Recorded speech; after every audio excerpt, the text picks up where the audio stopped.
Sekarang kita lanjut ke video keempat, logout dari root dan login sebagai NIM mahasiswa. Berarti kita harus exit dulu, exit lalu masuk ke NIM 05142.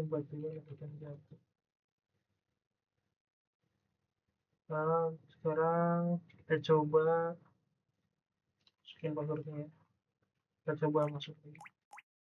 Kita coba lihat di grup kita udah masuk atau belum. Kita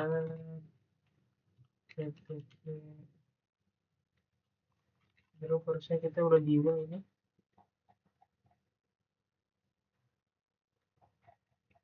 Oke. Ini juga saya di sini juga sudah berubah nih. Untuk NIM yang untuk akun yang saya pakai udah NIM 514261. Kita lanjut lagi video berikutnya.